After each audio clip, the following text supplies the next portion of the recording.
So this is really interesting. In many of the papers, we're being told about the emergency alert that's happening on the 23rd of April this year that might be used to tell us about things that are impacting on us at the level of our safety.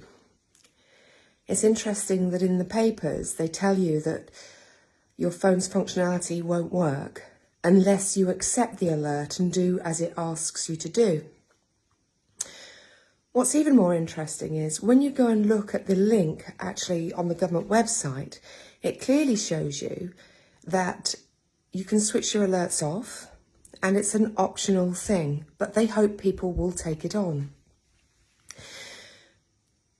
So what's the purpose of the media instilling fear? This is a very clever partnership between the government and the media. Because let me ask you this question.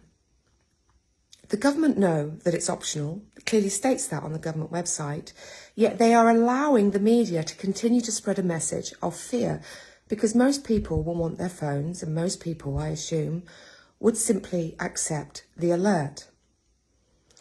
So the government know that that's not true, so they could easily put it right. So what's the purpose of this?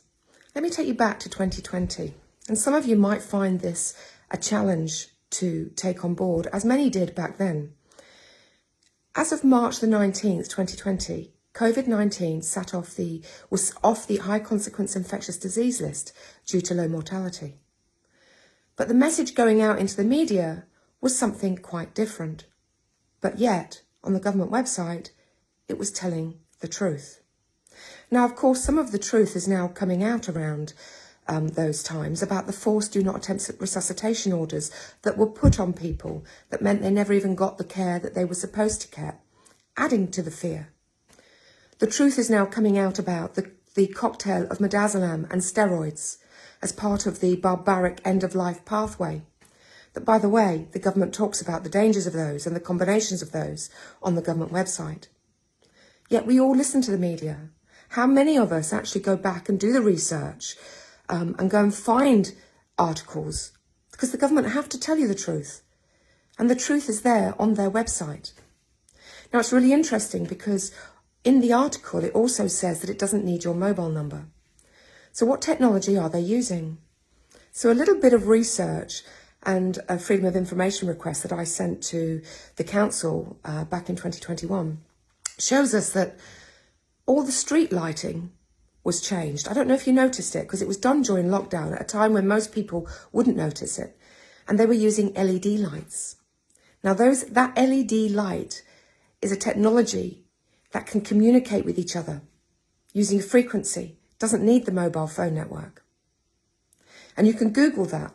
Wikipedia tells you about it. There's a research that was done by Disney back in 2015 that talks about how the lights can communicate with each other. And we're sold the lights to say that actually they're energy efficient and to have them in our home. We're even offered incentives to put them into our homes, but yet they can communicate with every single mobile device. So what is this really about? So in 2019, Boris Johnson did an address to the UN. And in his address, other than it becoming a dystopian reality, which he spoke of, and oppressive clouds pollulating over us, which is an interesting choice of language in itself for a prime minister, he also talks around AI, digital authoritarianism, and how we're going to be tracked and traced from lamppost to lamppost. So is it a coincidence that during lockdown all the lamppost heads were changed? Sold to us on energy costs, savings? So what is it really about? Are they connected to the 15-minute cities where people are being fined to even go up their road? £70 if they do it for more than 100 times a year. And if you listen to the people in the cities, congestion is getting worse because people are forced out of areas and putting traffic onto main thorough routes. Some people can't get to school because they've got disabled children. The local businesses are being destroyed. I'm sure none of us would disagree with having everything within our reach with 15 minutes. None of us would disagree with that. That would be great. It's a great idea, right? But is that actually what's happening when we look in our streets? Do we have everything within 15 minutes? And how much of it was a choice as opposed to it being a stealth consultation that's on the government website,